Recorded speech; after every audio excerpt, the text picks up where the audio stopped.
And residents say the fast-moving wall of ice reached shore in about 30 minutes over the weekend, left piles of ice up to 15 feet high, and broke through several boathouses. Now, Brett Petrie shot this video at his grandparents' home and said the sound it made was just unimaginable. He said it was amazing to see, but tragic because it did cause so much damage.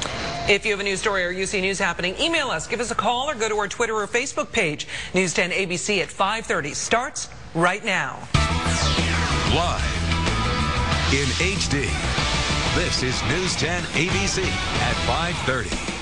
It is the cheapest bling on the block, but is that plastic jewelry safe for your kids? We'll tell you who's asking that question and what they're finding. Good evening and thank you for staying with us. I'm Lydia Colbita. And I'm Elisa Streeter. Children love to play dress up, which makes plastic jewelry a popular toy inside stores. However, what parents may not know is what kind of chemicals are being used to make that jewelry. According to the state, that harmless earring or bracelet could be damaging your child's health. News 10's Robert Boyd is live with more. Robert?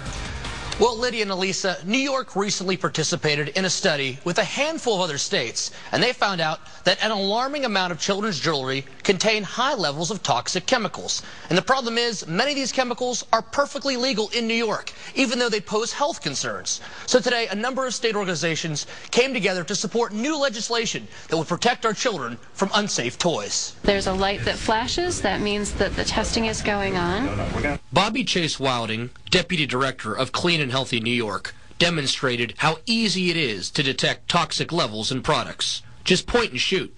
But what if you don't have one of these fancy high-tech devices?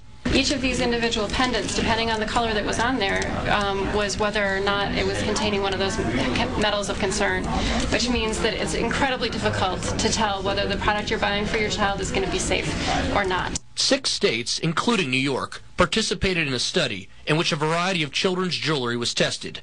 59% of the products proved to have high levels of toxic chemicals. A lot of kids put that stuff in their mouths, and so they're directly ingesting these toxic metals that can have huge effects. For a number of years, lead was considered the most dangerous metal in these products, but it has since been phased out by cadmium, which may even be more hazardous.